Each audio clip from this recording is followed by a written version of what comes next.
The participants and interested persons are associated with all of us. I welcome all.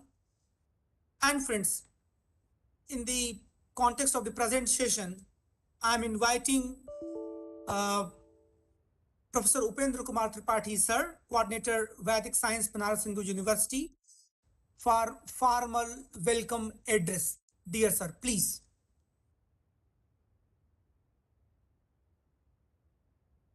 Hello, sir. I am audible. Upendra Tripathi, sir. I'm audible. I'm requesting my supporting team. Please contact sir and inform to the sir for formal welcome. Upendra sir, I am audible. मेरी आवाज मिल रही sir Upendra sir?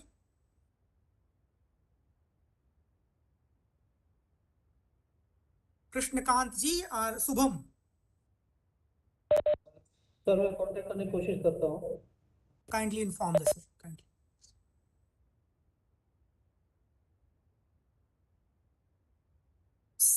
Sir की mic mute है सामने से front पे.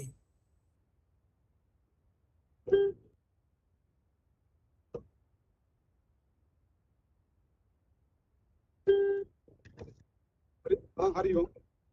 Yes sir. Yes, आपकी आवाज आ रही सर. आप अनम्यूट है. मेरी आवाज आ रही है? हाँ यस सर, आपकी आ रही.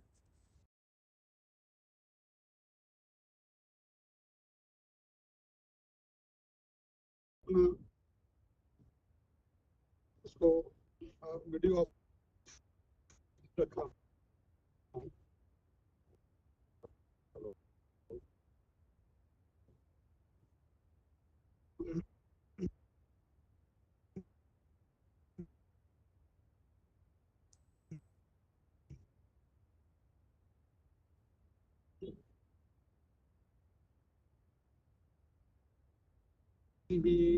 प्रजामिन्द्रश्च वायुश्चान्दधातुः. राष्ट्रीय वैदिक विज्ञान केंद्र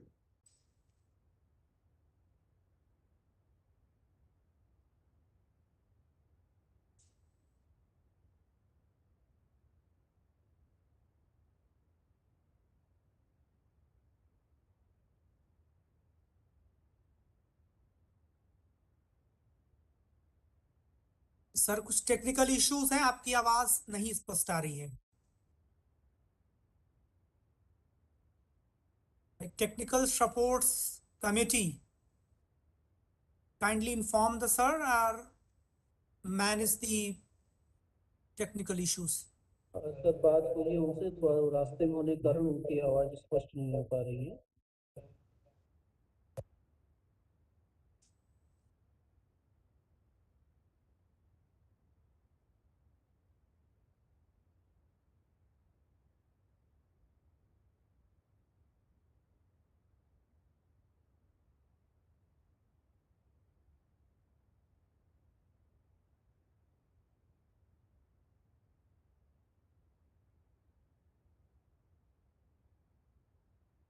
कृष्णकांत जी, अगर टेक्निकल इश्यूज हो तो मैं आगे प्रोसीड कर सकता हूं, सर बाद में जुड़ जाएंगे. और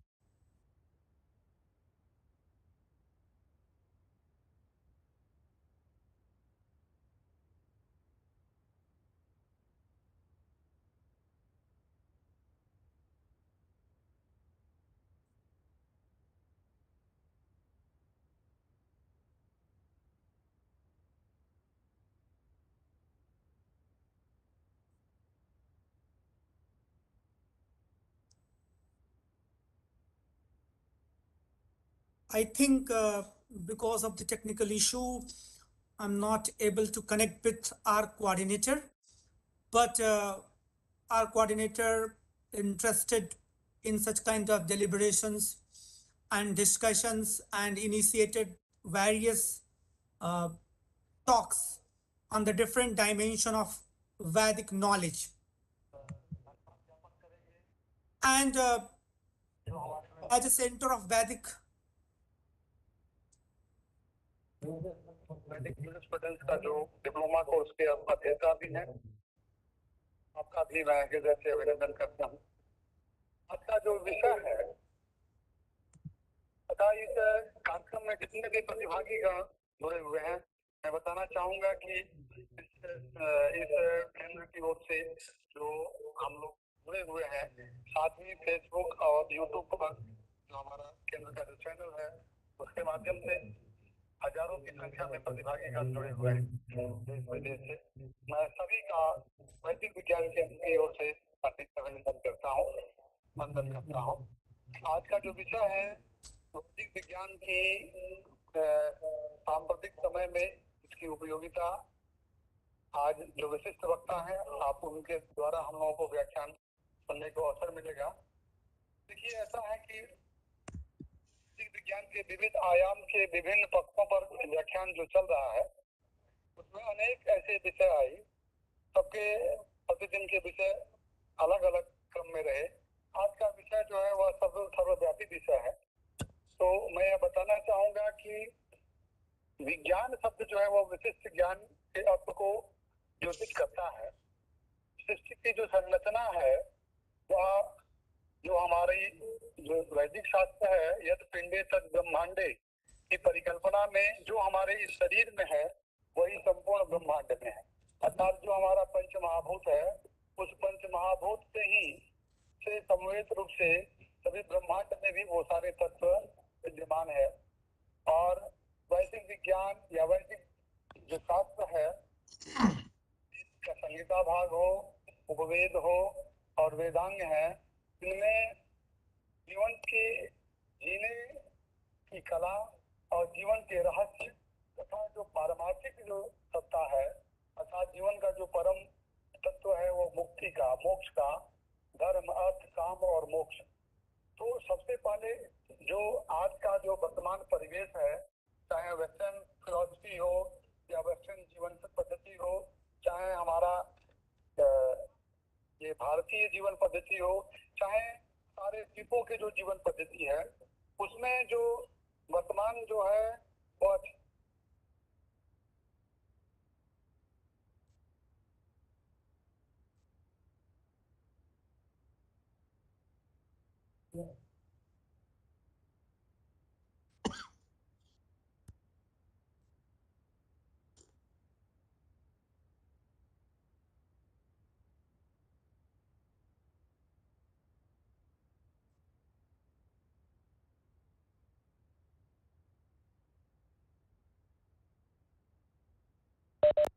I'm requesting to technical support committee, please send me the inputs.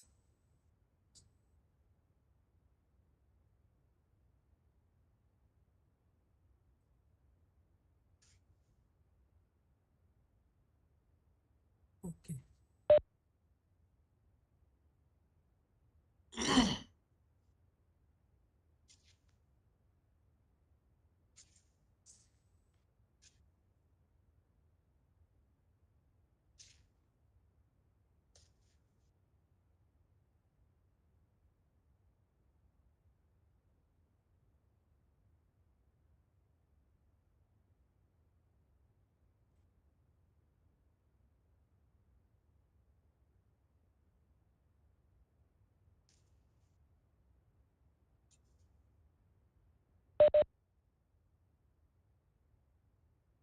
Okay. Okay. Sir, we are thankful to our coordinator for facilitating such kind of intellectual discourse and organizing such kind of intellectual discussion on the issue, friends. Friends, today, with the kind permission of the chair, I'm going to invite Professor Rajesh Nathani, sir. Sir is an institution in himself. He is the Pro Vice Chancellor with the Himalayan University, Dehradun. And Dr. Nathani, sir, also associated with the number of academic institution and social development organization. He holds the advisory positions. He started career in USA as a cancer scientist, but with passage of time also involved in a strategy, management, marketing, and communication. He started working with a vision to serve the mankind. He also initiated the various initiatives to strengthen the quality of the student, and also worked on the skill development and the employment of the young student. He decided to serve India, our motherland, and started number of initiatives in Uttarakhand to empower underprivileged youth with education and skill. In contemporary time, the education and skills considered two important tool to enrich or involve young minds with the strength.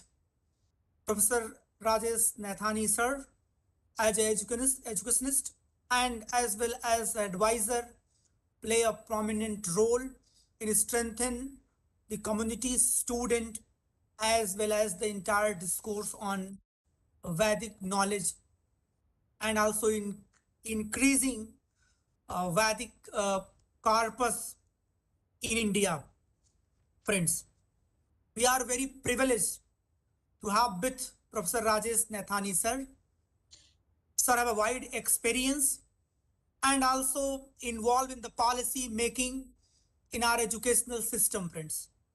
And this is useful for institutions and useful for our participants to learn something on the topic of contemporary relevance of Vedas from the sir. Sir, on the behalf of center and with the kind permission of chair, I am inviting you, share your kind words with us, sir.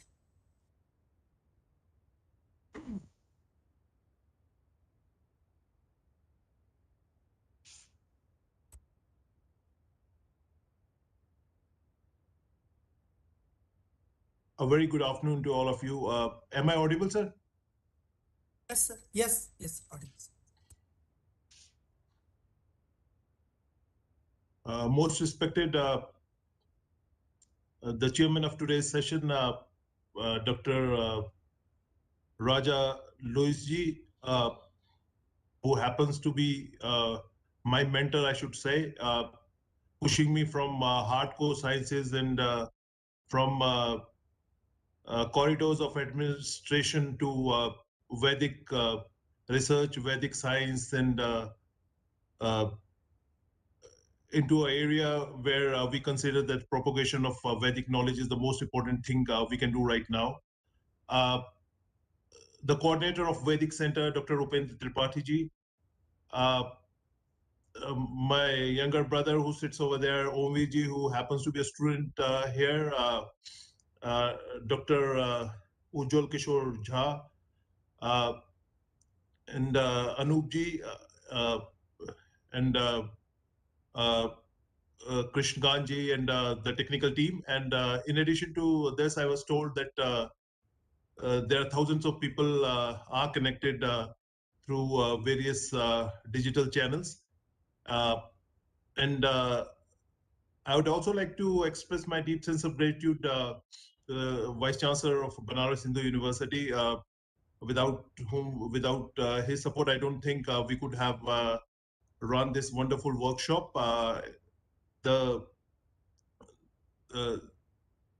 Chancellor of Sai University for Human Excellence, B.N. Narasimhanji, Madhusudan Saiji, and some of other dignitaries we had during the session, and especially Atul Kothariji, who happens to be guiding not only educational institutions in India and abroad, but he's also one of the very key contributor when it comes to policy making. Swami Madhusudan Saiji from Bangalore, and even for the concluding session, Dr. Ramesh Pokhriyal Nishangji, who was the former, who was our education minister and widely known throughout the world for his excellent contribution to the new education policy that was launched in 2020. तो आज का इस कार्यक्रम में ये जो वैदिक सम्मेलन है, इसमें मैं आप सबका हार्दिक अभिनंदन करता हूं और हृदय की गहराइयों से आभार प्रकट करता हूं, क्योंकि मैं, जैसे मैंने कहा कि मूलतः मैं एक विज्ञान का छात्र रहा हूं। मेरा शोध औषध रसायन में रहा है और उसके बाद मैंने प्रबंधन के क्षेत्र में पिछले कुछ वर्षों से, पिछले 10-12 वर्षों में मैं शोध और शिक्षा से जुड़े होने के अलावा मैं भारत सरकार और राज्य सरकार उत्तराखंड के मुख्यमंत्री और माननीय शिक्षा मंत्री के साथ उनका सलाहकार की भूमिका के रूप में रहा। तो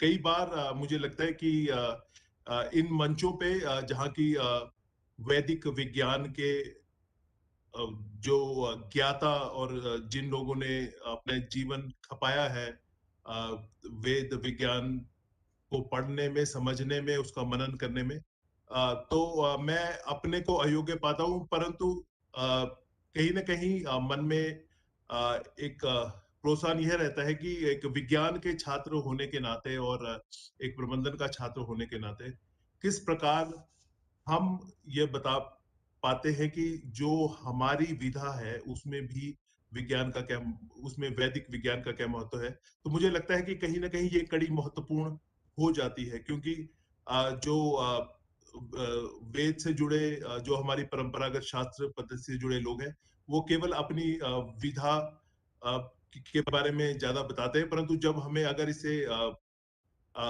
हमें पूरी दुनिया तक ले जाना है और पूरे विश्व को ये समझाना है कि अगर शाश्वत ज्ञान जो हमारी परंपरा है, जो भारतीय परंपरा है, और उस परंपरा के माध्यम से हम विश्व कल्याण कर सकते हैं, तो निश्चित रूप से हमें उन विभिन्न विधाओं को एक साथ जोड़ना पड़ेगा, जिसमें विज्ञान, प्रौद्योगिकी, अभियांत्रिकी और काफी सारे जो अन्य विषय हैं उन लोगों को लाना पड़ेगा। ये मेरा सौभाग्य रहा है कि मैं भारत की शिक्षा नीति 2020 के इस शिक्षा नीति जब ये बन रही थी, इसमें बहुत नजदीकी से जुड़ा रहा और माननीय शिक्षा मंत्री के सलाहकार के नाते कहना चाहिए कि बिल्कुल इसके नजदीकी से मैंने इस शिक्षा नीति का उद्भव देखा है, इस नीति को बनते देखा है। और मैं ये बात अत्यंत गर्व से कह सकता हूं कि ये शिक्षा नीति, अगर आप जितने भी हमारे महानुभाव है, जितने भी हमारे साथ लोग जुड़े हैं, विद्वत जन जुड़े हैं, अगर आप इस शिक्षा नीति का एक अध्ययन करें तो आप कहीं ना कहीं पाएंगे कि इस शिक्षा नीति में जो हमारा शाश्वत, जो हमारी परंपराओं का ज्ञान है, जो हमारी संस्कृति का ज्ञान है, जो हमारे वेदों का ज्ञान है, जो हमारे उपनिषदों का ज्ञान है, उस ज्ञान को किसी न किसी रूप से, प्रत्यक्ष या परोक्ष रूप में, एक बहुत ही गंभीर प्रयास किया गया है कि वो सारी चीजें हमारी शिक्षा में आए। और जो हमारे विद्यार्थी हैं, चाहे हमारे वो स्कूल के विद्यार्थी हैं, चाहे हमारे महाविद्यालय या हमारे स्नातकोत्तर हमारे विश्वविद्यालय के विद्यार्थी हैं, सभी को इस बात का पता चले कि किस प्रकार हमारी जो परंपराएं हैं, हमारा जो एक ज्ञान है, जो किसी कारणवश, जो कि उसे चाहे भारत की पराधीनता कहें या जो विदेशी लगातार आक्रमण हुए, उसमें कहीं ना कहीं वो जो कड़ी टूट गई थी, तो उसको हम पुनः स्थापित करें। और यह महत्वपूर्ण इसलिए हो जाता है कि इस नई शिक्षा नीति में हमने एक दोबारा संकल्प लिया है कि भारत को विश्व गुरु के रूप में हम पुनः स्थापित करेंगे।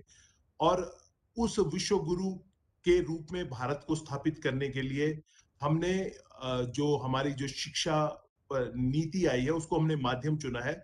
और उसका जो मुख्य स्तंभ जो उसके भीतर है, वो हमारा वह ज्ञान है जो हमारे वेदों से आता है, जो हमारे उपनिषदों से आता है, जो हमारी ऋचाओं से आ रहा है। और हमारे जो हमारे परंपरा में जो हमारे बड़े बड़े वैज्ञानिक हुए हैं, उस जो हमारी ज्ञान की परिपाटी रही, उससे वो ज्ञान आ रहा है। वो जैसा हम सभी को पता है कि भारत ने पूरे विश्व का नेतृत्व किया, और वो समय जबकि दूसरे लोग शिकार में व्यस्त थे, शायद कुछ पाषाण काल युग में कुछ बर्तन बुर्तन बनाना सीख रहे थे, या कोई अपनी दैनिक जो उनकी आवश्यकताएं थी उन आवश्यकताओं में लगातार उनका अपना भरण पोषण में लगे हुए थे। तो ऐसे समय में भारत के लोग, भारत के ऋषि मुनि, भारत के जो विद्वज्जन हैं, वो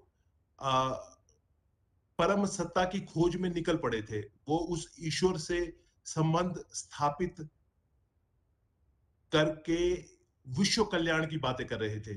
तो ये बात मैं यहाँ इसलिए कह रहा हूं कि हम उस समय के, अगर उस समय के उस तुलनात्मक देखा जाए तो हम कहीं आगे थे, और इस नई शिक्षा नीति में हमने ये कोशिश करी है कि हम उस दोबारा हम अपनी जड़ों से जुड़े और हम आगे जाएं।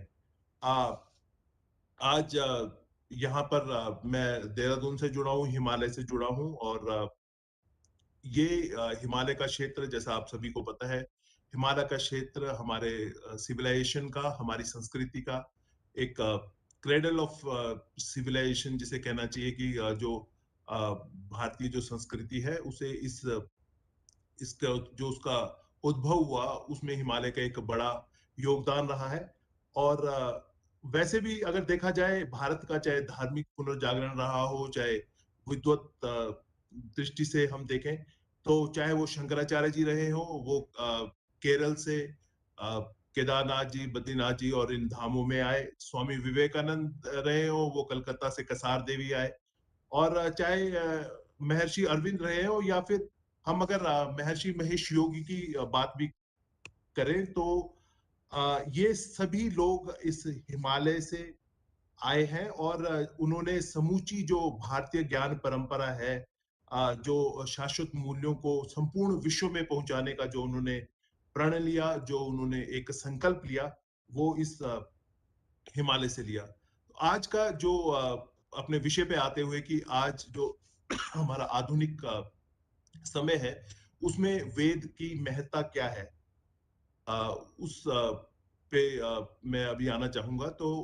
मैं जैसा कि बता रहा था कि कोई भी आ, इस जो ये सौभाग्य कह लीजिए कि BHU जैसे संस्थान, और जो कि या हार्वर्ड यूनिवर्सिटी या स्टैनफोर्ड यूनिवर्सिटी, और मैं अपने एक्सपीरियंस पे, अपने अनुभव पे बता सकता हूँ कि कम से कम 10 जो विश्व के श्रेष्ठ जो विश्वविद्यालय, चाहे स्टैनफोर्ड यूनिवर्सिटी हो, चाहे शिकागो विश्वविद्यालय हो, वो प्रत्यक्ष या परोक्ष रूप से कहीं ना कहीं वेद पे, या कह लीजिए मेडिटेशन पे, या उसके प्रभावों पे वो शोध कर रहे हैं। और वो हो सकता है वो मनोविज्ञान के माध्यम से कर रहे हो सकता है वो बिहेवियरल साइंसेस के माध्यम से कर रहे हो सकता है वो कॉग्निटिव साइंसेस के माध्यम से कर रहे हो, परंतु कहीं ना कहीं उस विधा को खोजने में, उसके अन्वेषण में वो लोग लगातार लगे हैं। और दुनिया में आज इसकी आवश्यकता बहुत अधिक है, क्योंकि जो मानवता जिस संकट से इस समय गुजर रही है, वो मैं कह सकता हूं कि शायद ही इतिहास में कभी इतने बड़े संकट आए हों। जैसा कि आपको पता है कि विश्व के 210 देश, ये लोग, विश्व के 210 देश ये कोविड-19 के संक्रमण से आज भी जूझ रहे हैं। कभी कोई देश बाहर आ रहा है तो कहीं पे संक्रमण काफी बढ़ रहा है, और एक इस व्याधि की वजह से संपूर्ण मानवता खतरे में आई है।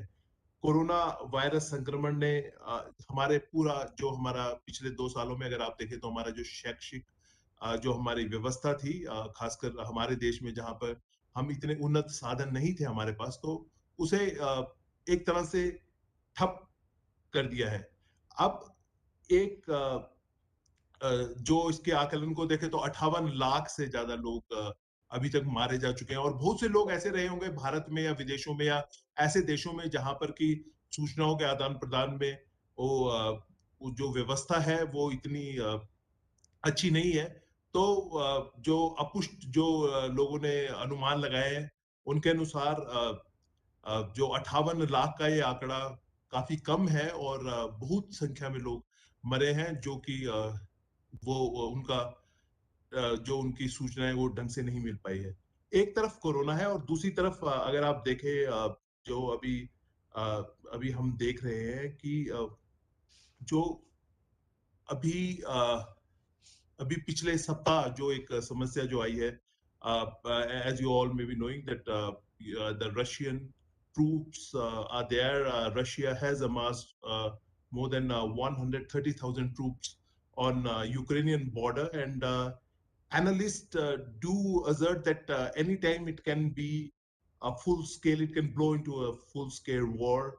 And the satellite imageries, while Russia maintains that it is pulling back its troops, but the imageries that they show something else. And so all I want to say is that there is a complete unrest, and apart from that, the Middle East has is having some issues.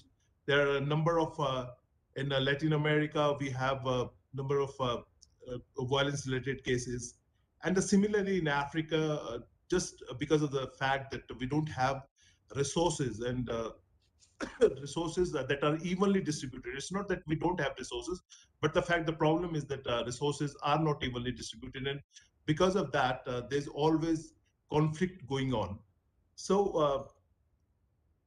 when we are facing situations like this, when there are challenges like this, I think institutions like BHU and all the institutions of the Maharshi institutions all over the world, uh, they are doing a stellar job. They are doing something which is beyond comparison. And the fact that they are doing it not for themselves or not for for any benefit. It's just for the benefit of the whole mankind. और जब हम वैज्ञानिक और व्यावहारिक आधार पर हम वैदिक ज्ञान और समूची भारतीय ज्ञान परंपरा को प्रचारित प्रसारित करने की बात करते हैं, तो जो BHU है, जो हमारे अन्य संस्थान है, और इस क्रम में मैं इसलिए ये बात आपको बता रहा हूँ कि पिछले 2 साल में ये जो हमारा केंद्र रहा है, तो कम से कम 8-10 ऐसे आयोजनों से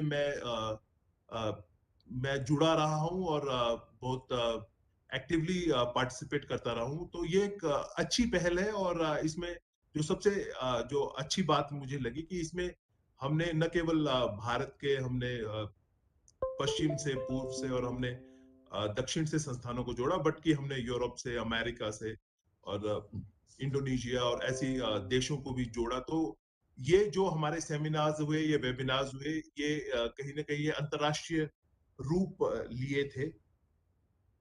आज जब ये जो हमारी संस्थाएं हैं, ये हमें प्रेरित करती हैं कि हम सब, चाहे हम स्वास्थ्य एजेंसियों के लोग हों, चाहे हम सरकारी संगठनों के लोग हों, चाहे हम अर्थव्यवस्था से जुड़े लोग हों, हमें किसी भी जो हमारे सामने विपत्तियां हैं, जो हमारे सामने चुनौती है, उन उसका हमें इस कठिन समय में सामना एक साथ मिलकर करना है, और एक साथ मिलकर इस भावना से करना है कि ये जो समस्या है, ये किसी की व्यक्तिगत समस्या ना हो गई, ये पूरे विश्व की समस्या है। और इस लड़ाई में, इस संघर्ष में, जो वैदिक ज्ञान की जो गंगा है, वो मानवता की भलाई के लिए उसे हमको प्रभावित करना है। और मुझे लगता है कि जितना हो सके हम विभिन्न संस्थानों से, विभिन्न विधाओं से, विभिन्न देशों से, विभिन्न संप्रदायों से, तो हम सब लोग अगर जुड़ पाए, तो ये एक ज्ञान की गंगा, वैदिक ज्ञान की गंगा जो अविरल बह रही है, इसमें वो क्षमता है जो निश्चित रूप से पूरा परिवर्तन ला सकती है। मैं कई बार मैं उद्धृत करता हूँ जो राजा लुइस, जो हमारे आज के जो हमारे यहाँ पे सभापति हैं, वो कितनी अपने व्याख्यानों में अक्सर कहते हैं कि there is no challenge which cannot be solved with Vedic science or Vedic technologies. अर्थात कोई भी चुनौती ऐसे नहीं है जिसे हम वेद विज्ञान से या वेद के द्वारा जो अर्जित ज्ञान से उसका हम सफलतापूर्वक सामना न कर सके। और जैसा कि जो लोग हमसे पहले दिन से जुड़े हैं, और अगर आपने डॉक्टर टोनी नाडर जो कि विश्व में मैं उन्हें उस दृष्टि से कहना चाहूंगा कि वो एक हार्वर्ड विश्वविद्यालय, और हार्वर्ड विश्वविद्यालय एक शीर्ष संस्था है, और अभियांत्रिकी के क्षेत्र में जो दूसरी शीर्ष संस्था जो विश्व के जो अ, उसमें रैंकिंग में आती है वो MIT है, मैसाचुसेट्स इंस्टीट्यूट ऑफ टेक्नोलॉजी। तो वहां से वो PhD है टेक्नोलॉजी में, और एक तरफ से वो MD है, और उसके बाद उनका एक बहुत वृहद उनका अनुभव रहा है। और उन्होंने पिछली बार अगर आपने उन्हें आपको मैं ध्यान याद दिलाना चाहूंगा कि उन्होंने बताया कि अगर हम उनके पास उन्होंने विज्ञान के आधार पर, अपने एक्सपेरिमेंट्स के आधार पर, अपने प्रयोगों के आधार पे, और विभिन्न जो अध्ययन किए हैं उनके आधार पे ये बात स्पष्ट रूप से ये बात सामने आई है कि अगर हम कोई बड़ा संकल्प लें, और उस संकल्प को अगर हम इकट्ठा होके, उस संकल्पित होके, दृढ़ संकल्पित होके हम प्रतिबद्ध हो, और हम जो एक वेद की बताई रीति अनुसार अगर हम उस संकल्प में हम एक अनुष्ठान करें, और हम ईश्वर की आराधना करें, तो वो निश्चित रूप से हम अपने जो भी जो हमारी मनोकामना कह लीजिए, जो विश्व कल्याण के लिए जो हमारी इच्छा है वो पूर्ण होती है। और वो उन्होंने आपको बताया होगा कि अगर विश्व की हम 7.92 बिलियन अगर हम विश्व की पॉपुलेशन को लेते हैं, तो उसका 1% का जो स्क्वायर रूट वर्गमूल वो 8-9 हजार के लगभग आता है। तो इतने लोग अगर एक पूरी पवित्र मन से विश्व शांति के लिए प्रयास करें, तो उनका ये मानना है कि जो यूक्रेन और जो रूस के मध्य इस तरह के जो बड़े बड़े संकट के बादल जो हमारी मानवता पर आ रहे हैं, तो उसे दूर किया जा सकता है। तो इस प्रकार के बहुत अनुसंधान अमेरिका में, यूरोप में, लैटिन अमेरिका में, और यहाँ तक कि भारत में कई हमारे संस्थान है, बेंगलोर में, मदुरई में, और पौंडीचेरी में, जो कि चिकित्सा शास्त्र के साथ, रसायन के साथ, और जो अन्य जो हमारी भौतिकी है उसके साथ वेदों के अध्ययन को आगे बढ़ा रहे हैं। और वेदों की महत्ता का कभी भी मैं वेदों की महत्ता के बारे में बताता हूँ, तो मैं 27 सितंबर को संयुक्त राष्ट्र महासभा में जब प्रधानमंत्री जी ने उन्होंने वेद उन्होंने योग के बारे में बताया, तो कहीं क्योंकि योग जो योग का जो मूल है वो हमारे वेद से है। और उन्होंने कहा था, और मैं उसको आपके सामने उद्धृत करना चाहता हूं, उन्होंने कहा था कि योग भारत की प्राचीन परंपरा की अमूल्य देन है। यह मन और शरीर की एकता का प्रतीक है। विचार और क्रिया, संयम और पूर्ति, मनुष्य और प्रकृति के बीच में सामंजस्य, स्वास्थ्य और कल्याण के लिए एक समग्र दृष्टिकोण। तो ये जैसा कि आपने देखा कि माननीय प्रधानमंत्री ने वहां पर ये जो बात 2014 में कही थी, और जैसे अंग्रेजी में कहते हैं, एंड इसके बाद द रेस्ट इज हिस्ट्री। दुनिया के 200 के लगभग 192 से ज्यादा देश पंक्तिबद्ध होके विभिन्न धर्मों के जो मतावलंबी देश है, जैसे इवन इस्लाम धर्म को मानने वाले, ईसाई धर्म को मानने वाले, और बौद्ध धर्म को मानने वाले लोग, वो सब लोग पूरी कतार में लग के योग के प्रति बहुत गंभीरता से उनके देशों में प्रयास शुरू हुए। तो कहीं ना कहीं इस बात से इस चीज का पता लगता है कि हमारे हमारे व्यक्तिगत जीवन में, हमारे आधुनिक जीवन में कोई भी कार्य ऐसा नहीं है जो कि जिसका कि जिस चुनौती का हम आंसर, जिस चुनौती का मुकाबला, या जिस चुनौती को अवसरों में बदलने का जो एक उत्साह है, वो हमें अपने वैदिक ज्ञान से न मिल पाए। जब मैं आज वैदिक ज्ञान के बारे में, और आधुनिक जो हमारी समस्या है, या आधुनिक जो हमारा समय है, मैं सोच रहा था कि क्या इसमें कहना चाहिए, क्योंकि ये हम सब जानते हैं कि वेद बुनियादी और पूर्ण ज्ञान है। तो मुझे लगा कि हमें एक जो पूरी दुनिया में एक सस्टेनेबल डेवलपमेंटल गोल्स, वो जैसा कि आप सभी को पता है कि एक संयुक्त राष्ट्र द्वारा ये लक्ष्य, सतत विकास लक्ष्यों को बनाया गया है, और मूलतः ये सारी चुनौतियां हैं। उन चुनौतियों को हम कैसे उन चुनौतियों से निपटे, तो वो उन चुनौतियों से निपटने का जो हमें जो रास्ता है, वो हमें वो जो मार्ग है उसे वो प्रशस्त करने का रास्ता सब लोग इकट्ठा मिलकर ढूंढ रहे हैं। और वो उन चुनौतियों को उन्हें आइडेंटिफाई करके, उनको उनकी पहचान करके और लक्ष्य रखे गए हैं, क्योंकि पूरे विश्व के ये एक बहुत बड़े अध्ययन के बाद ये चीज सामने आई थी कि ये जो चुनौतियां हैं पूरी मानवता के समक्ष ये चुनौतियां हैं। तो मुझे लगा कि क्यों ना इन चुनौतियों का हम पक्ष लें, और इन चुनौतियों को एक बार इन चुनौतियों पे जाएं और देखें कि किस प्रकार हम इन चुनौतियों का हम वेद के माध्यम से, वैदिक विज्ञान के माध्यम से, या वैदिक की जो फिलॉसफी है दर्शन के माध्यम से, उपनिषदों के माध्यम से, या जो टेक्नोलॉजी, जो प्रौद्योगिकी वेद के माध्यम से आई है, उससे हम इन चुनौतियों का निदान कर सके। तो जो विद्वजन और जो यहाँ पर जो हमारे महानुभाव बैठे हैं, उन्हें पता होगा कि 17 हमारे लक्ष्य हमारे समक्ष जो सस्टेनेबल डेवलपमेंट लक्ष्य रहे हैं।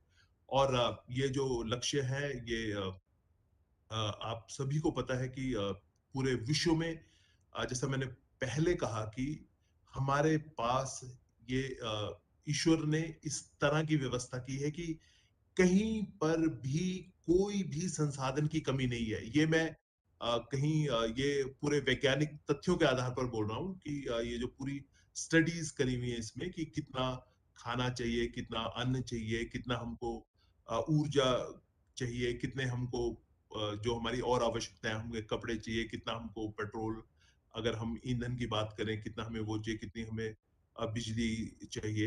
ये सारी हमारी आवश्यकताएं, मूलभूत आवश्यकताएं जो मनुष्य की है, तो उन आवश्यकताओं के एक आकलन किया गया और ये पाया गया कि हमारी जो पृथ्वी पर जो ईश्वर कह लीजिए, या उस जो परम सत्ता है, उस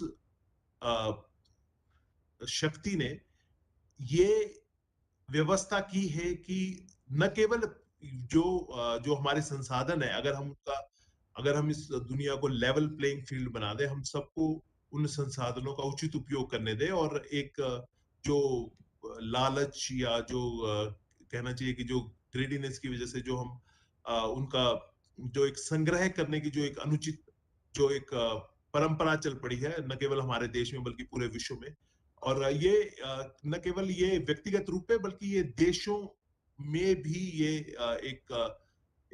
ये एक होड़ सी है कि वो अपना संग्रह करते हैं उन संसाधनों को। तो अगर हम सबके साथ बांट के चलें, तो ये जो हमारे संसाधन है, ये न केवल हमारी जो आज की जो 7.92 जो बिलियन, जो हम 792 करोड़ जो हम पृथ्वी की पॉपुलेशन बताते हैं, उस पॉपुलेशन से कहीं अधिक लोगों को, 1.5 गुना से ज्यादा लोगों का भरण पोषण इन संसाधनों से बहुत आसानी से हो सकता है। परंतु फिर भी उसके बावजूद जो अनइक्वालिटी है, जो समानता, असमानता है, तो उसके वजह से एक पॉवर्टी, जो गरीबी है, जो लोगों को स्क्वायर मील्स, 2 वक्त की रोटी नहीं मिल पाती। तो वो जो गरीबी है, तो जो हमारे जो विकास लक्ष्य है, वो गरीबी मिटाने की बात करते हैं। दूसरा, वो हंगर मिटाने की, भूखमरी मिटाने की बात करते हैं। तीसरा जो हमारा विकास लक्ष्य है, वो गुड हेल्थ और वेलबींग की बात करता है। हम कैसे स्वस्थ रहें, हम न केवल शारीरिक रूप से बल्कि मानसिक रूप से कैसे हम स्वस्थ रहें। चौथा है वो एक गुणवत्ता परक नवाचार युक्त शिक्षा की बात करता है, जिससे हमारा न केवल हमारा मानसिक बल्कि हमारा शारीरिक विकास भी हो सके। जो पांचवा जेंडर इक्वालिटी की बात करता है।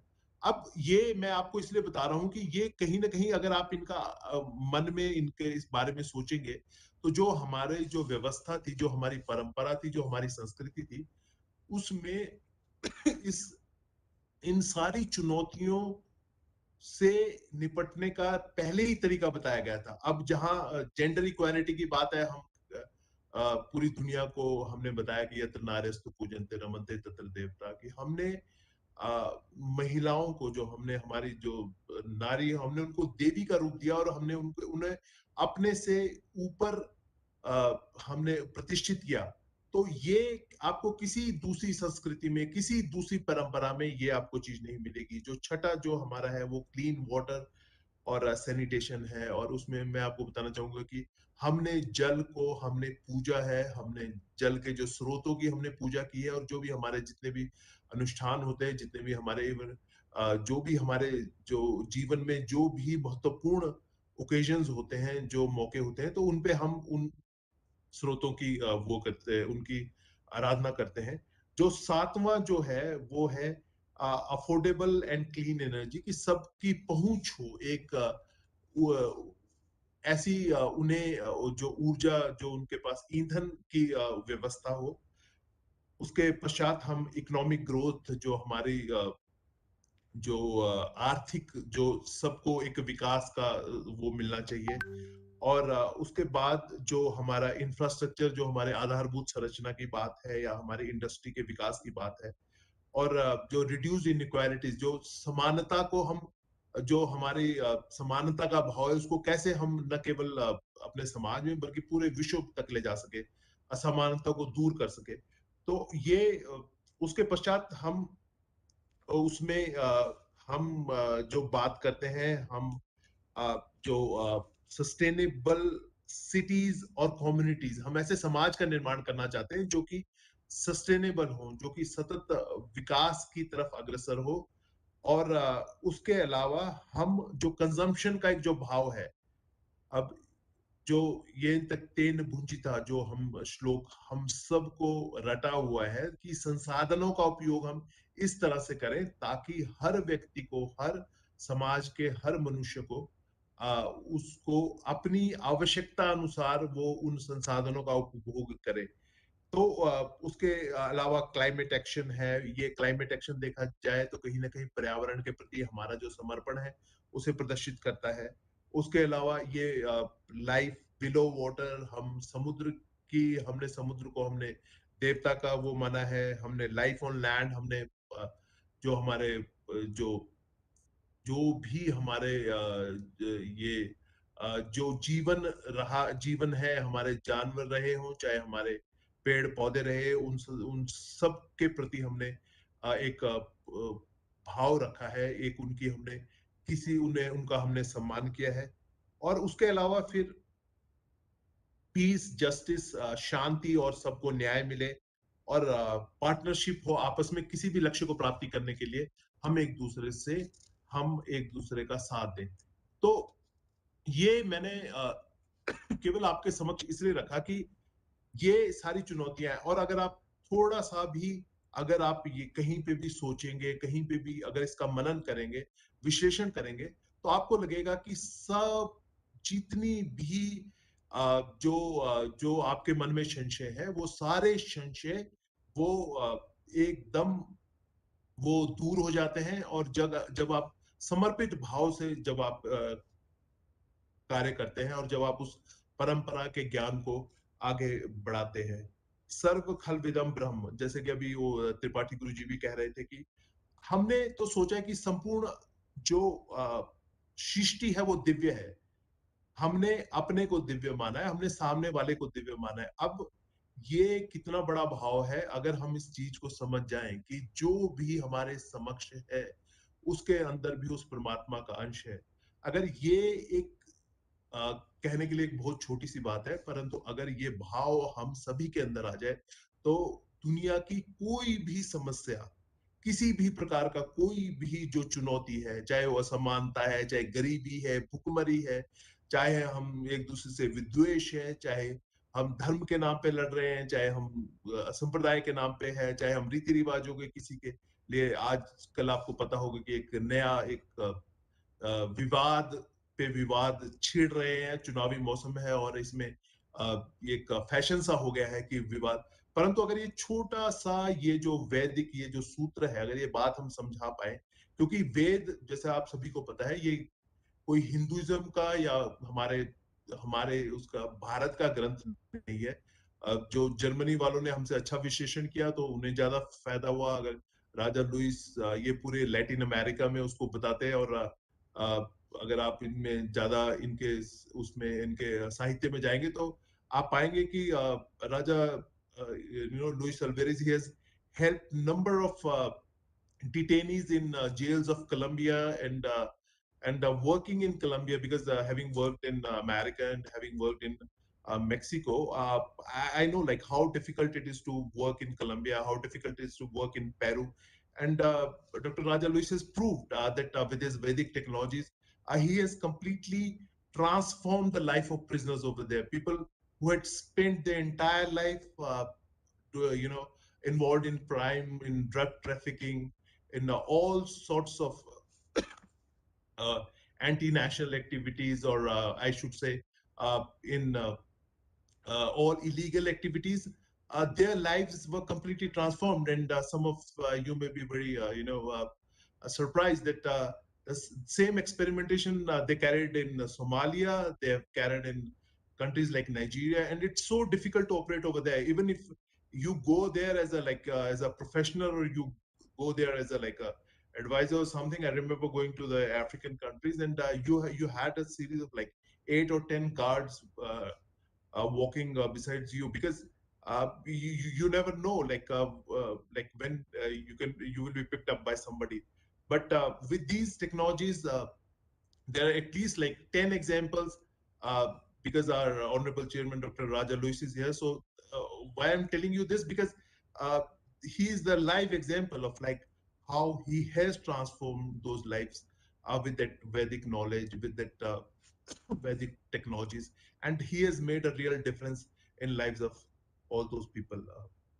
तो जो बात है कि सनातन धर्म क्या है, जो सनातन धर्म की हम बात करते हैं, जो सनातन धर्म जो हमारे वेदों से हमारी ऋचाओं से आया है, वो ये सनातन धर्म, ये जो हमारी जो मान्यताएं हैं, जो हमारी जो हमारी जो प्रथाएं हैं, जो व्यापक दर्शन है, जो एक जो गहनता है, वो ये ये कहीं भी ये जैसे मैंने कहा कि ये हिंदू धर्म में ये जो ज्ञान की जो गंगा बह रही है, ये किसी भी, चाहे वो मार्ग कोई भी मार्गदर्शक हमारा हो, चाहे कोई पैगंबर हो, चाहे मसीहा हो, ये उन सभी शिक्षाओं का एक यानी जो कलेक्शन है, एक एकत्रीकरण है, जो कि अज्ञात और प्रबुद्ध साधकों ने जो सामूहिक रूप से जो उन्होंने चेतना अर्जित करी है,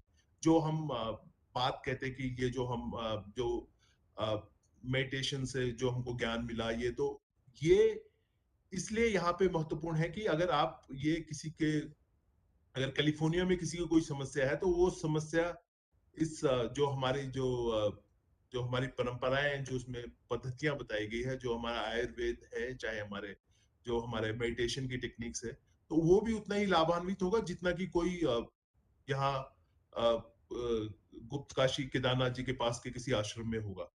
और ये हमेशा से जो हमारे जैसे अगर थोड़ा सा जो अध्ययन मैंने किया है, जो मैंने अपने जो मेरे मार्गदर्शक रहे हैं, ये किसी भी इसमें हमने किसी विशेष ईश्वर की या किसी विशेष नायक की चर्चा नहीं की है। इसमें हमने प्रत्येक जो जीवित है, यहाँ तक कि जो निर्जीव, जो वो वाली जो हमारे अंदर जो एक जो वस्तुएं हैं, उनके अंदर भी हम उस दिव्यत्व की अभिव्यक्ति की खोज करते हैं, और उस खोज को हम उस खोज जब हम उसको खोज को और उसके अंदर वो हम उस अभिव्यक्ति को पाते हैं, तो ये जो सारी जो व्यवहारिक जो अनुप्रयोग हुए हैं, और इन अनुप्रयोगों के गंभीर प्रयासों के जो परिणाम हमारे सामने आए हैं, वो एक ढंग से कहना चाहिए कि वो सब मिला के वो सनातन धर्म है। और वो पूरे विश्व के लिए एक नया एक एक ऐसा एक रास्ता, एक ऐसा पथ तैयार करता है कि वो उनका स्वयं का कल्याण और पूरे विश्व का कल्याण उस मार्ग पर चलकर वो उनका सुनिश्चित हो सकता है। हमने इस बात पर हमेशा से जो एक मैं बताना चाहूंगा कि दिक्कत वहां पे ये हुआ कि जो कहीं ना कहीं हम अपने वेद विज्ञान को, हम अपने सारी जो भी हमने एक्सपेरिमेंट्स किए, जो भी हमारे प्रयोग थे, जो भी हमारी ज्ञान की जो भी हमारी जो आयाम थे, उनको विभिन्न कारणों से कहीं ना कहीं वो कुछ खो गया। तो आवश्यकता आज दोबारा इस बात की है कि हम सभी, क्योंकि संसाधन जो अगर वो हमारे जो संसाधन है, हमारे पास जो रिसर्च के लिए जो हमारे पास फंडिंग है या रिसर्च के लिए जो भी चाहे वो मैन पावर है, चाहे हमारे पास भौतिक जो संसाधन है, तो उसकी कमी ना हो, तो हमें सबको जो भी हम इस वेद पे विश्वास करते हैं, चाहे हम विभिन्न विधाओं से हैं, हम जो वेद की अवधारणा को जो हम अंगीकृत करने के लिए जो हम तैयार हैं, तो हम सभी लोगों को अपने प्रयास से और एक कलेक्टिव एफर्ट होना चाहिए, जो न कि हम इसको बनारस में रिसर्च करें या जो इनका जो इलिनॉय के पास जो यहाँ पे महर्षि विश्वविद्यालय है, तो वो अपनी आईवा में रिसर्च करे। हमें एक समग्र रूप से एक कोलैबोरेटिव प्लेटफॉर्म आपस में तैयार करना चाहिए, और जो भी हमारे जो रिसर्च फाइंडिंग्स है उसे हमको एक दूसरे के साथ हमको शेयर करना चाहिए। और क्योंकि ये हमारा कर्तव्य है, ये जो हमारी आध्यात्मिक विरासत है, ये जो हमारा, ये जो हमने जो करुणा पूर्वक एक जो हमारी पीढ़ियों ने हमें सौंपी है, तो ये हमारा कर्तव्य है। और ये तभी हम आगे अपने जो आने वाली पीढ़ियां हैं उनका कल्याण सुनिश्चित कर पाएंगे। और ये अज्ञात और निर्मुख कितने लोग इस दुनिया में जिन्होंने ये अत्यंत करुणा पूर्वक ये विरासत को हमें सौंपा है। ये कहीं ये ज्ञान एकदम हमारे पास ऐसा नहीं कि हमने कुछ पढ़ा और हमने कोई फिजिक्स के कुछ एक्सपेरिमेंट्स करे और हमने कोई थ्योरी निकाल दी और उसके बेस पे हमने पेपर छाप दिए और लोगों ने फिर उसमें कुछ ऐड कर दिया। ये एक अविरल धारा है जो कि सदियों सदियों से बह रही, उस समय से बह रही है जबकि पश्चिम के लोग, जैसा मैंने कहा कि वो शिकार में व्यस्त थे, उनके पास पहनने के उनको ये नहीं ध्यान था कि कपड़े कैसे होने चाहिए।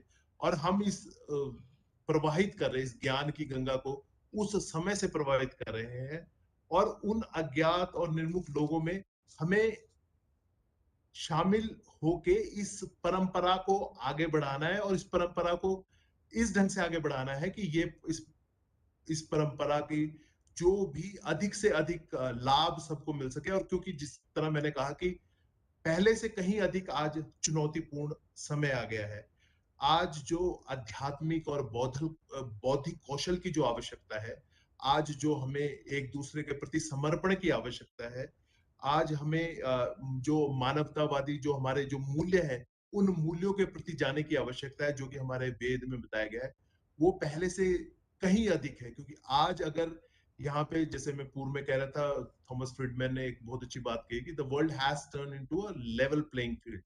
आज अगर हम यहाँ पे हिंदुस्तान में रह के आज ये व्याख्यान के माध्यम से अगर हम कुछ कह रहे हैं, तो टेक्नोलॉजी इतनी इतनी उसने हमें सुविधा दी है, और हमें इतना हमारे पास सुविधा है कि ये हमारा कोई कैलिफोर्निया में से सुन रहा है, कोई राजा लुइस की यूम लेक की यूनिवर्सिटी कैरिबियन में वहां पे सुन रहा है, और कोई हमारा मित्र इसे इंडोनेशिया में सुन रहा है। तो ये सब एक ऐसा एक अवसर भी है, और साथ में जो चुनौतियों के साथ ये हमें एक ईश्वर प्रदत्त अवसर है कि हम अधिक से अधिक हम जो आध्यात्मिक हित में हम सभी का जो पथ प्रदर्शन करें, और जो हमारे जो भी जिस किसी रूप में हम उसको अपने हम जो उसको अच्छे से अच्छा उसका प्रबंधन करें।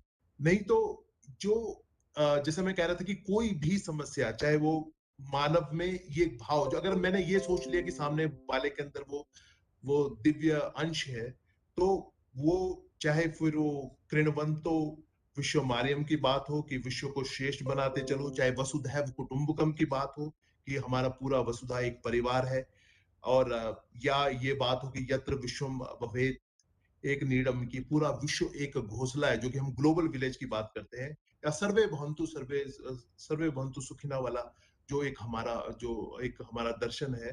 तो ये सारी जो एक एक जो शब्द है, वो शब्द आपको आगे बढ़ने के लिए प्रेरित करता है, और वो मानवता के लिए आपको समर्पित करता है। और अगर आप विज्ञान की दृष्टि से देखें तो चाहे उड्डयन हो, स्वास्थ्य हो, ये मैं आपको एक बहुत ही व्यवहारिक दृष्टि से मैंने ये बातें बताई, परंतु अभियांत्रिकी, वास्तुकला, अगर हम उसमें जैसे मैं रसायन शास्त्र से हूँ, और अगर मैं उसमें भी आगे जाऊं तो उसमें भी बहुत से ऐसे सूत्र हमें मिलेंगे, और अगर आप इसमें बहुत इन डेप्थ जाएं तो आप समझेंगे कि कहीं ना कहीं जिन लोगों ने खोज की, उनको कहीं ना कहीं जो उनका जो आइडिया है, जो मूल जो विचार उनके मन में आया है, वो इन धर्म ग्रंथ जो हमारे रहे हैं या हमारे दर्शन के ग्रंथ रहे हैं, उन ग्रंथों से पढ़ के आया, चाहे वो गणित हो, चाहे वो रसायन हो, चाहे भौतिकी हो, चाहे जीव विज्ञान हो, चाहे वो वेद हो। और मैं इसका एक एग्जांपल मैं अभी आपको बता रहा था, जैसे कि नई शिक्षा नीति से मैं जुड़ा रहा है, और जो प्रिंसटन विश्वविद्यालय में, जो कि आप जो जिन्हें मतलब एक मैथ्स का नोबेल जो मेडल उनको मिला है, डॉक्टर भार्गव को, तो वो ये कह रहे थे कि जब वो फील्ड थ्योरी की जो उन्होंने डिस्कवरी करी, तो वो उसका जो उनका मूल जो विचार आया, वो उनका विचार वो एक ग्रंथ का ऐसे वो अपने जस्ट उसके लिए अध्ययन कर रहे थे, अपने जानकारी के लिए। तो उस ग्रंथ के अध्ययन से जो उन्होंने फील्ड थ्योरी की कल्पना किया, और जैसा कि जो मेरे जो मित्र जो जानते हैं, प्रिंसटन विश्वविद्यालय हार्वर्ड विश्वविद्यालय की श्रेणी में, और वहां का प्रोफेसर होना, और बहुत ही यंग एज में डॉक्टर भार्गव, वो क्योंकि ये नई शिक्षा नीति में हमारे साथ यहाँ पे वो सदस्य थे इसके बनाने में। तो ऐसे आपके अनगिनत ऐसे उदाहरण आपको आपके सामने मिल जाएंगे, जिन्होंने की पूरा अपना जो जीवन है वो समर्पित कर दिया इन विचारों से। और हमें इस चीज का, जैसे कि कहा कि विश्व शांति तभी आ सकती है जबकि हमारे मन में एक जो अर्थार्जन का जो एक हमारा जो हमारे अंदर एक भावना की वो हम त्याग पूर्वक करें, हम दूसरे के लिए। हमें ये सोचना है कि जो सारा विश्व है, जो सारी जो हमारा समाज है, चाहे हमारा यहाँ प्रांत है, देश है या विश्व है, हम सबको उस वेद की जो ज्ञान के प्रति लौटना है। और नहीं तो जो विश्व में जो अन्य उपलब्ध विचार हैं, हो सकता है कुछ चीजें हो, परंतु आज की जो स्थिति है, उस स्थिति पे एक बहुत ही विश्वास पूर्वक मैं कह सकता हूं कि विश्व शांति अगर हमें चाहिए तो हमें वेदों पे के लिए लौटना पड़े, वेदों की तरफ लौटना पड़ेगा। नहीं तो जो उपलब्ध विचार है, उनसे यह संभव बिल्कुल नहीं हो सकता। आज जो समग्र जो विश्व के जो नायक हैं, चाहे वो कहीं के बड़े नीति निर्माता है, चाहे वो देश का नेतृत्व करते हैं, या विश्वविद्यालयों के वो कुलपति हैं, या चांसलर हैं, या जो भी जिस किसी उसमें एक नेतृत्व की जिनमें क्षमता है, उन सबको ये संकल्प लेना होगा कि हम अपने आप को पूर्ण समर्पण के साथ उस वैदिक ज्ञान, उस वैदिक प्रौद्योगिकी, और जो उसका प्रोपोगेशन है, जो उसको पूरा प्रचार प्रसार है पूरी दुनिया में, उसको पूरी भावना के समर्पित भावना से करेंगे। और तभी ये जो उद्घोष जो हम बार बार कहते हैं कि सर्वे भवन्तु सुखिनः, सर्वे सन्तु निरामया, सर्वे भद्राणि पश्यन्तु, माँ कश्चित् दुःख भाग भवेत्। तो ये जो हमारा संकल्प है, ये संकल्प तभी पूरा हो सकता है। आप सभी का धन्यवाद करते हुए जो हमारे विशेषज्ञ यहाँ पर रहे, और जिन्होंने 8-9 दिन तक चलाया, और मैं कह इससे क्योंकि पिछले काफी समय से मैं जुड़ा रहा हूँ, और पूरे विश्वास के साथ मैं कह सकता हूँ कि ये जो वर्कशॉप हुई है, जो कार्यशाला हुई है, ये निश्चित रूप से अगर ये कुछ लोगों के मन में जिस तरह वो लोगों के मन में ये भावना जागृत करे कि हमें वेदों का अध्ययन करना है, वेदों से जानकारी लेनी है, ज्ञान लेना है, और उसकी जो टेक्नोलॉजी है उसको आगे बढ़ाना है, तो मुझे लगता है कि हम अपने मिशन में जरूर सफल होंगे। पुनः आप सबका धन्यवाद करते हुए मैं आप सबको प्रणाम करता हूँ। नमस्कार। प्रणाम सर। सर ने बहुत व्यापक तरीके से वेदों की कंटेम्प्रेरी रेलेवेंस पर चर्चा की। आपने अपनी बात की शुरुआत ही वर्तमान के यूक्रेन और रसिया संकट से किया, और यूक्रेन और रसिया में जो विश्व शांति अब वर्तमान समय में उपस्थित हुई है, उसको कैसे के सूत्रों की सहायता से सुलझाया जा सकता है, या वेदों के किन संदेशों को आज की मानवता और शासकों को समझना है, उसको आपने व्याख्यायित किया। और आपने वेदों और योग और संयुक्त राष्ट्र संघ में विश्व स्तर पर वेद की स्वीकारोक्ति और योग की स्वीकारोक्ति के तादात्म्य को भी आपने स्पष्ट किया। आपने यूनाइटेड नेशन के सस्टेनेबल डेवलपमेंट गोल, जो कि 17 बिंदुओं में है, उसको साथ प्रत्येक सूत्रों के साथ वेदों के मंतव्यों को जोड़ा। जैसे कि एक सामान्य है कि सस्टेनेबल कंजम्पशन, सस्टेनेबल प्रोडक्शन, तेन तकतेन भुंजी था, जो आज एक्सेस प्रोडक्शन है, उसको आपने इससे जोड़ा। असमानता के विचार को जोड़ा। कॉन्सेप्ट ऑफ क्लीन एनर्जी, हरित ऊर्जा, स्वच्छ ऊर्जा, जल के नीचे के जीवन, और अंत में जो 17वां सिद्धांत है कि पार्टिसिपेशन एट ग्लोबल लेवल, अर्थात वैश्विक स्तर पर भागीदारी, वसुधैव कुटुंबकम जैसी भावना के साथ आपने बहुत ही सुंदर तरीके से उन 17 सस्टेनेबल डेवलपमेंट गोल के साथ वेदों के सिद्धांतों और मंतव्यों को स्पष्ट करने का प्रयास किया। और फिर आपने विद्वानों ने कैसे प्रयोग किए पर्सनालिटी ट्रांसफॉर्मेशन में, प्रिजनर्स के ट्रांसफॉर्मेशंस में, चाहे हिप्पीज हो, चाहे जो भी बेघर्स हो, चाहे रोक्स हो, इन सब लोगों के ट्रांसफॉर्मेशन में कैसे एक साइकोलॉजिकल प्रोसेस में काम हुआ है, कैसे आप लोगों ने कंट्रीब्यूट किया है। आपने टोनी नॉर्डर और राजा लुइस दोनों के कंट्रीब्यूशंस को भी समझाने का प्रयास किया। और आपने ये कहा कि जो कोविड का काल है, जो कि एक प्रकार से हमें प्रॉब्लम और अपॉर्चुनिटीज, अवसर और चुनौतियां दोनों हैं, न कि कोविड वैश्विक स्तर पर शांति, वैश्विक स्तर पर समृद्धि और भूख और विकास की इच्छा, इन सबके बीच में तादाद स्थापित करने के लिए जिस वैश्विक मॉडल या वैश्विक कॉन्सेप्ट की आवश्यकता है, वो वेद ही दे सकते हैं। वे मूल्य फाउंडेशनल रूप में वेद ही प्रकाशित करते हैं। इस बिंदु का भी हमें ज्ञान हुआ।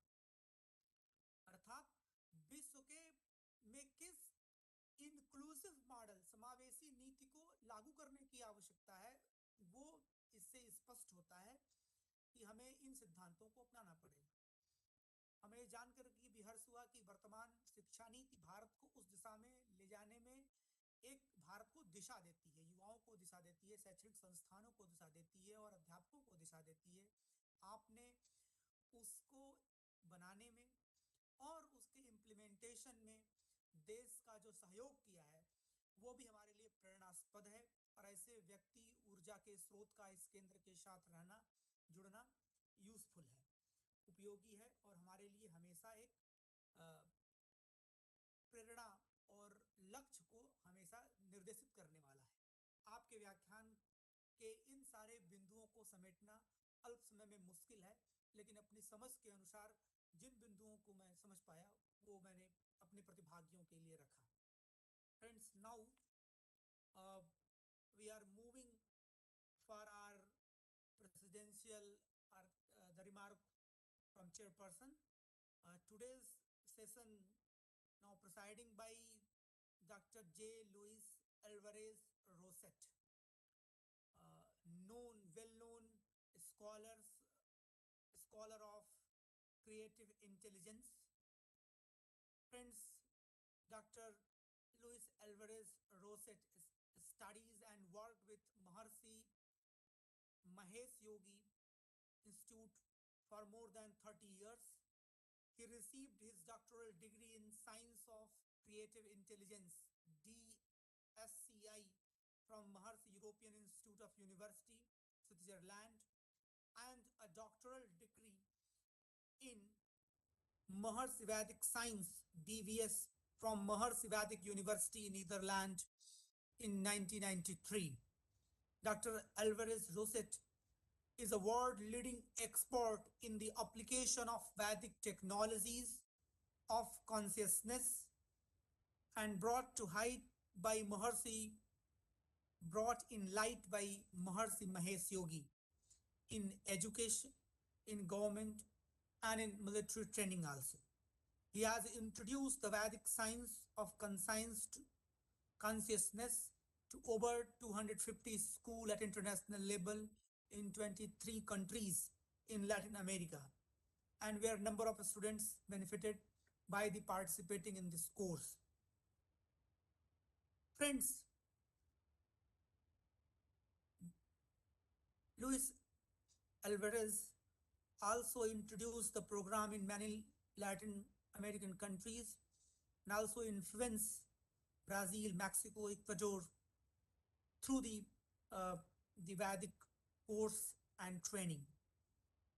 We are very privileged. We are here with the J. Luis Alvarez Rosset, actually understand the Vedic principle, formulate and apply in practical conditions, and try to solve the practical issues with Vedic principle for the establishment of peace, transformation of personality, and well-being of all mankind's. We are thankful, sir. My humble request you, please share your views and grace us with your presidential remark. Professor Dr. Luis Alvarez Rosset. Please, sir. My namaste to you. Namaste, Can you sir. hear me well? Can you hear me Yes, well? sir. Properly audible, sir. Yes, properly audible. My mera pranam to the Vedic Kendra and in Dr. Tripathi ji and all the family of the Vedic Kendra in Benares Hindu University. Our deepest pranam to Dr. Rajesh Naitani ji, which is our vice president in our new established university in the Caribbean. And also our deepest pranams to the Shiksha Sanskrit Uttarnyaj in New Delhi and the Sri Sai Baba University of Human Excellency and all the Vedic Sammela, all the family of Vedic experts in under the guidance and umbrella of the Vice Chancellor of Benares Hindu University and all great experts in Vedic knowledge and desirous of Vishwa Shanti for everyone. Our pranam to all of you. And on behalf of Dr. Tony Nether, who had the privilege and honor to address to you at the beginning, I'd like to share some comments. And I'd like also to express my gratitude to Dr. Ramesh Pokralji, and to our dear Rajesh Naitani for his brilliant exposition before me. So I'll just make some comments shortly and present to you latest research on the Vedic sciences and technologies around the world. We had the privilege to say that from India is Vishwaguru, and the Vedic knowledge belongs to all. Veda is for all, is not only the basis of Dharma, Veda, Akilam, Dharma, Mulam, but is the basis of all sciences, all progress, and all technologies around the world. And as beautifully said by Dr. Naitani, if there is any crisis in the world, if there is any situation of disturbance, all could be managed from the Vedic science and technologies, because all the knowledge of the universe, all the scientific knowledge of the basis of creation is all contained in the Vedic sciences. So they are not only the pride, past of the great India, they are the future and the breakthrough of modern science in the world, where India can contribute to the world with the highest technologies for peace, progress, and a safer development for all, everywhere, as is in all the principles mentioned by Dr. Naitani in his Sarve Bhavantu Sukhinam and all the beautiful expressions. So on that basis, I would like just very briefly to mention 2-3 important informations and latest research on various fields to complement the lecture and the points so well taken by and very well expressed by Dr. Naitaniti today. And first of all, it is important to know that in Latin America, for example, it's basically a Christian culture, but it has been recognized that for rehabilitation of prisoners or for underprivileged children, like he was explaining in Colombia, more than 100,000 of them has been rehabilitated and come out of the war situation, the guerrilla, the prisons, the underprivileged situations in the street through Vedic technologies. And it's such an interesting situation that the results, for example, of the program in Colombia has not only given to Father Gabriel Mejia, who is our responsible person in Colombia implementing the Vedic technologies, the Peace Award of the Queen of Sweden, but also a direct recognition of the Pope in Rome of the Vedic technologies for helping the life of the people. If it was possible, I can show you some images. I don't know if there is time, but I just want to tell you that the Vedic knowledge is powerful and can help anyone in every situation if applied properly. And that has been proved in the life of the militaries, on the life of the governments, on the life of this education, in health. So this gift of Veda Bhumi Bharat, of the Vishwa Guru of the well, is for all, and is a gift that modern science had to understand. As Dr. Nether explained to you at the beginning, it has been a great endeavor of Maharishi Mahesh Yogi to try to bring the Vedic knowledge to the modern scientific understanding in the Western universities in order to test, to understand, and to put in practice, and to see the Vedic technologies and the Vedic knowledge not only as very precious beliefs, very incredible wisdom of life, but also as something that could be tested in the scientific methodology, that could be understood by people that they are not believers in the principles, but they are only believers in the results of the scientific methodology. So, in this context today, I want to present some of these results of the latest research in the various fields of Vedic sciences from this perspective, from the perspective of modern science, how modern science can understand and face. And because we do have seen a lot of good results of the Vedic sciences in the physiology through Ayurveda, or in the psychology through the, yoga, etc. I'm going to take the research to some other areas which are less unknown of the application of Vedic sciences. Today, we will be presenting latest research in the field of sociology because the well events in peace makes us to have to apply the Vedic principles to the well situations, and also in the field of ecology, environment, and global warming, because it's something that concerns everyone and it's not so much known the great power of Vedic technologies in those fields as has been understood by our recent scientific research. I'm going to try, and the Honorable Master of Ceremony will tell me if my screen is being seen properly. I'm going to try to present in, and I don't know if it will be seen properly. You can probably see my screen now. Yes, yes, yes, properly.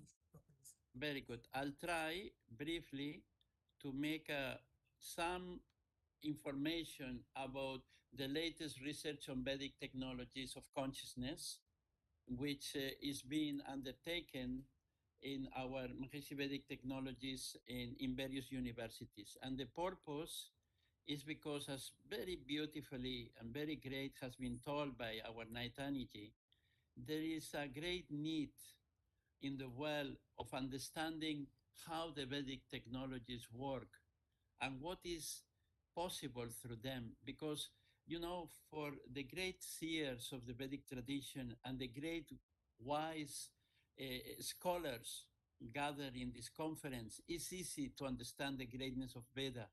But for hardliner scientists in the West, it's not so obvious. So we had to use their methodology to and their way of understanding. And probably one thing that is very important for them is physics has understood that matter has different layers, from the most superficial to the deeper levels of atoms and electrons and bosons and elementary particles, until there is a unification of the basic fields of energy and matter in sciences in a super unified field. And that is important because the qualities mathematically described of this theoretical model in modern science, in quantum field theory, and the description of Rig Ved and the description of the qualities described by Rig Ved of this basic field of Brahm and totality had exactly the same qualities. So that called the theoretical attention that a model found in modern science and a model found in Vedic science has the same properties, one through objective derivation, one by subjective description of the experiences of the Vedic rishis. So then we had to study the human brain, and we had to study the human brain in its all its activity to understand the various descriptions that they are done in the Vedic sciences of consciousness and its ability. And we found that the same properties that they are described as the basic of matter, they are available in the experience of samadhi, turiya, in the experience of the Vedic space of Atma, in human consciousness in an objective manner, to the surprise and enchantment of the scientists. And I think this is been the basis of our sociological research. The human beings have the ability to experience the state of samadhi as described by Patanjali, Kaivalya, but Maharishi Patanjali describes a sociological principle. Tat Sanidu Vairajagat means in the vicinity of this transcendence, they should not be delictive or crime tendencies as described by Patanjali in his Yoga Sutras. So what we have done is, as Dr. Naitani was saying, take enough number of people, regardless of age, religion, beliefs, political, educational background. So just nervous system, human nervous systems, and check their effect, not individually, which we know meditation techniques, they have a great benefit in that area, but in society, to understand it beyond society, beyond, and how we did that, working with scientists, we discovered that it is possible to create a formula for understanding the sociological effect of the brains, which we call it super radiance threshold, which is the square root of 1% of a given population that receives the effect of the coherence transformed by human brains. And how we know that? Well, we know it by physics, but we also know it by the sociological studies, and we are conforming the sociological studies with EEG. That means maybe in this room, we have a few people that is doing the practice of transcendental meditation, and we add the EEG, that means the measurement of the brain waves. And then we take the machine of the brain waves 100 meters from that group, or 1,000 meters, where people doesn't know that in this other room people are meditating. They are not aware of it.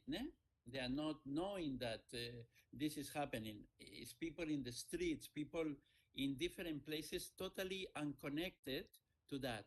And then we find that their brains is being benefited by the coherence in their relation. And we will, if there is time, I'll show you a video of how the Vedic sounds are seen in the human brain, creating coherence and orderly. And that is not only seen in the Pandit or in the person that is reciting the Veda Paraya, but also in the people, in the communities. And that remembers this tradition before British colonization of India of the recitation in the morning to create a community of peace and a peaceful community in Vedic India. So this has been the formula, and that has been applied, this principle of in various situations of war and in various situations of tension, where the square root of a population has been given these technologies described by Maharishi Patanjali that Maharishi developed of transcendental meditation and TMCD program, and find the sociological reduction on crime, accidents, and fatalities, and bringing this other beautiful principle of Patanjali in the Yoga Sutra in chapter 2 of Heyam Dukkham Anagatam, avert the danger that has not yet come. So not only we can deal with the elimination of violence, but we also create prevention. And that has been found in the latest research in war-related fatalities, in war-related injuries, in the conflict drops, in cooperation among antagonist countries, which means that the Vedic technologies, they not only have a benefit in the individual, but the effect of coherence travels through the human field. And why that? Because society is connected by a field in the same way that the electromagnetism allows us. I am now in Caribbean, near Florida, and you are in India, and you are seeing through the photon my image and my presentation, just because there is an electromagnetic field that put us together.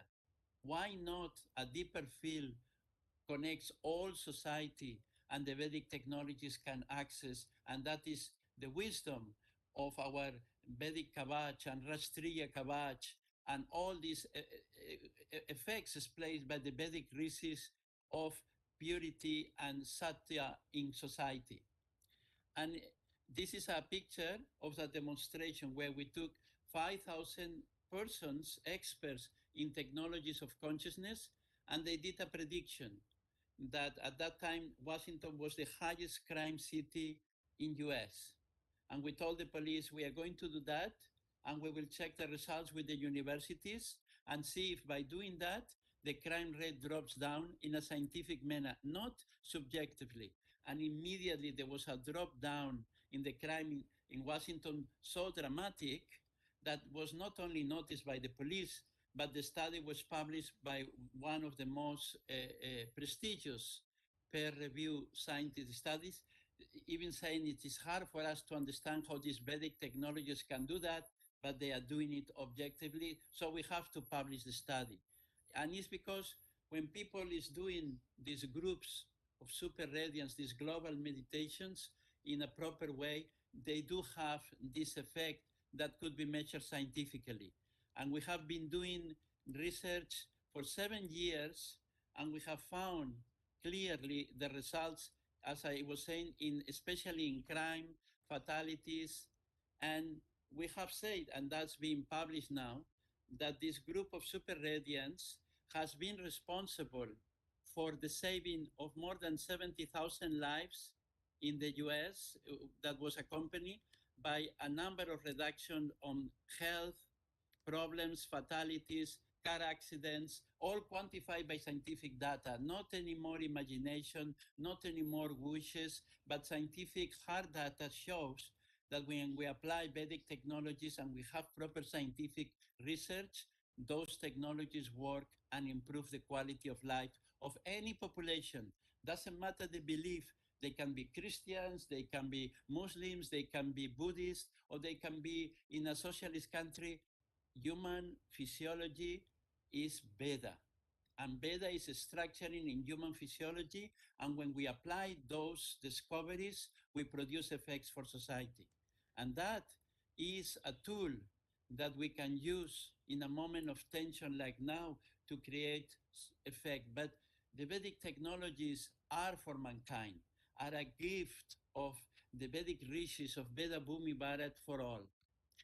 And I'm going now, after showing you sociological research already published in the most prestigious journals of USA by the effect of global meditation on these sociological factors, I'm going to show you the last some studies we have done on environment.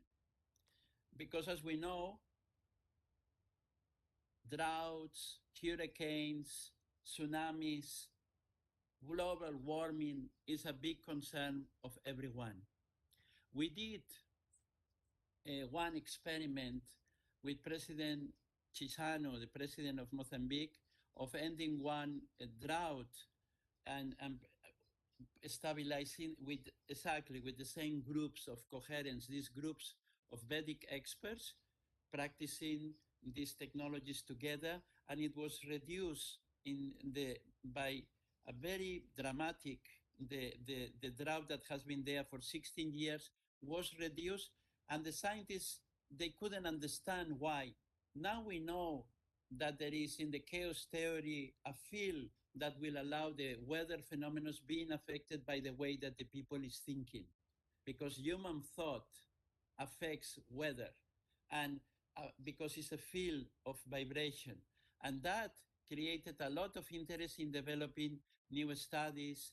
So very recently now, we were called to try there has been a very big drought for years in Arizona, in US, and they told there was no any prediction this year for improvement.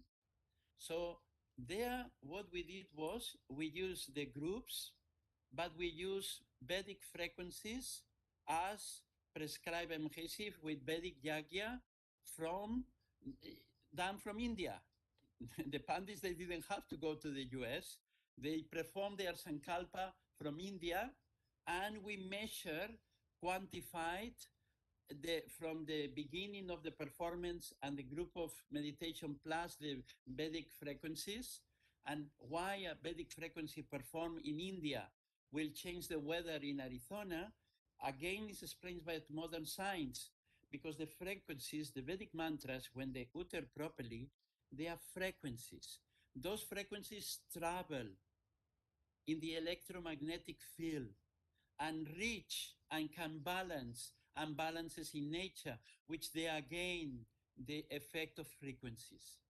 This is the reason why we predicted, and the authorities and the people couldn't believe that in Phoenix and the rainfall will be so fast, and the drought was mitigated within 3 weeks and has been since then best in many, many years, just with the effect of Vedic Yagya, and quantified means this was measured scientifically. The scientific statistics was significant and is subject now of public study on a reduction of 72% of the drought and 93% of extreme and exceptional drought in a proven experiment where we did the prediction before. We took all note of the variables. The independent variable was our Vedic Yagya and a Vedic Yoga together, and that is the result. And then they say, okay, try it with fire, because we know there is a big drought, and you can see the changes in Arizona from one experiment to the other. I can see how the drought disappeared, which was very interesting. And then we have done the same with hurricanes. And whenever we had a number of studies that whenever we had enough number of people practicing these technologies of consciousness in groups, in proper groups, and properly measured, there was no hurricanes when we had the groups 5 years in US systematically. Whenever we reduced and took away the groups, the hurricanes reached US, and there was the Catherine and other disastrous hurricanes. And this year also, there was tremendous fire in California with a tremendous drought. They said it's impossible that the Sequoia Parks and other very important forests, they were going to be, and we did the prediction before, and we said we will apply the Vedic technologies, and they thought it will take months. The relief was in 3 weeks, instantaneous, and the Washington Post and Bloomberg, they had to say historic rain and the snow refreshes and ends the drought and the fires in an unexpected way. And that was because we predicted before, we did all the scientific statistics, the scientists, even hard for them to understand, they had to believe it because we follow all the scientific methodology, which is what needs to be done for a proper understanding. So the effect of pundits, Vedic experts at a distance could affect with a wave at a distance, proving Ayam Dukam Anagatam, how it's possible to reduce. And these experiments done months ago, not many years ago. Those predictions were done in September and October and December, and the results were found immediately after we had enough people practicing these technologies. And that opens a very big question, is what is the way to make a better world? And Vishva Shanti, this possibility, is the way forward. The scientific research is verifying what our rishis told us long ago, what Maheshiji, when he brought this knowledge, mentioned long ago. We can, through Veda Connect, Veda Sciences, Veda for World Peace, and we are all a community in our various ways and with full respect and support of everyone, because everyone is doing its Vedic studies in its own tradition, in its own way, and this is a whole big family that we all respect, love, and present our deepest pranams. Let's unite. Let's use these Vedic sciences and this for promoting Vishva Shanti, Sarve Bhavantu Sukhinan, and prove that the Vedic technologies, they are not only a great belief and a great knowledge. What Maheshiji wanted, what Dr. Tony Nether wants you to know, is that this is the technology of the present to the future, and it's being proved. It's not anymore one idea, one sweet idea, one great belief. Veda is a science, could be proved as a science, whether it's yoga, whether it's yagya, whether it's Gandharva Veda, whether it's Ayurveda, whether it's Vastu, whether it's Dhanur, they all can be proved as scientific tools of human development for all. Because Veda is for all, and in that we just want to say this is the contribution that Vedic sciences can do for the world.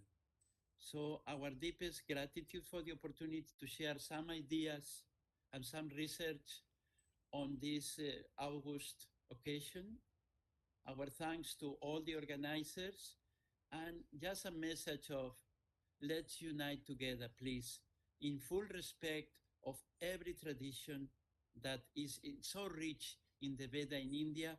We can do research together, we can do courses together, we can do training together, prove to the world the power of Veda in a scientific way, and regain the role of India as the Vishva Guru of the world. My Koti Koti Dhanyavad, and Jai Gurudev, and Namaste to all of you. Thank you, sir, for your kind information and analysis. Dr. Yes. I'm seeing if I can remove my presentation so I'm not disturbing. It's been removed? Not yet. Let's see. Yes, sir. Like that. Yeah, like Okay, that. now removed, sir. Now removed. Thank you so much. Thank you, Dr. Louis, sir. You highlighted the various issue and you connected our Veda with yoga, with environment, with prosperity, with peace, with humanity. And very important points were shared by you with practical example and research. Friends, Dr. Lewis, with the example of electromagnetic effects, explain the impact of Vedic technology on different aspects of human civilization. He quoted the example of lower crime rate with the effect of Vedic technology. He also highlights the research, the implication of Vedic technology on car accident and other different factors, friends. Friends, by quoting different practical example, by quoting outcome of different research, sir highlighted the significance and opportunities in the present context. Our Vedic technology may be eye-opener, maybe provides us an opportunity how we can use these methods to reduce the crime, and how we can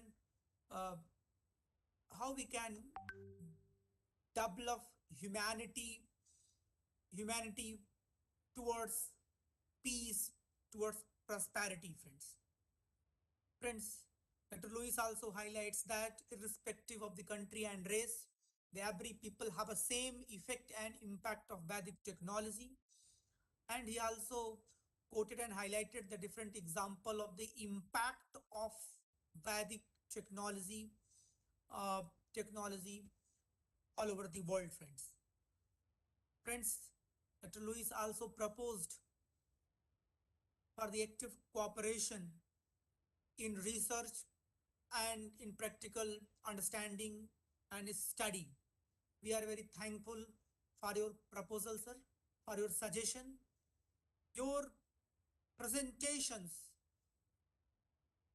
may considered as an eye-opener for new researcher willing to start research through Vedic technology for the betterment of the entire world and community.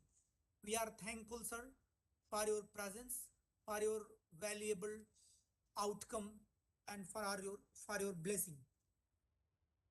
I am moving towards the next step of the session. Now I am inviting Sri Ombir Singh Ji for the formal vote of thanks for today's session. Sri Ombir Ji, kindly present formal vote of thanks. Namaskar.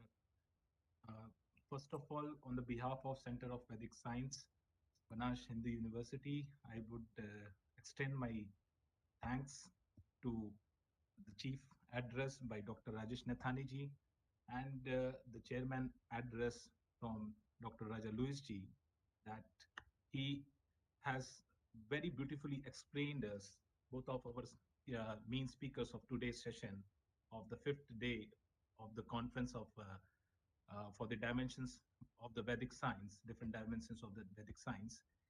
Dr. Rajesh Nathani ji has very beautifully explained us the need and the urgency to adapt the Vedic technologies as soon as possible to eradicate the all sort of difficulties, problems, and challenges. And he has very beautifully explained it with the Vedic reference, Ten Takten Bhunjita, that everything we experience or we consume must have attitude of this tyaga, that will give us the feeling of one sutra of having the Sarv Khalvidam Brahma. If we understand these basic sutras from the Vedas, then we can have a very beautiful society and the world in a perfect order in front of us.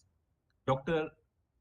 Raja Lewis ji from Maharishi Vedic University, he has explained astonishingly. I would like to say that we are surprised by his presentation and very scientific, practical uses of our Vedic sutras in the form of the Yagya, in the form of the Yoga, in the form of the Dhanur Veda, Sthapatya Veda, and Jyotish and Gandharv Veda. All these things basically give us a new definition of the Vedas and these 6 streams of applied Vedic science.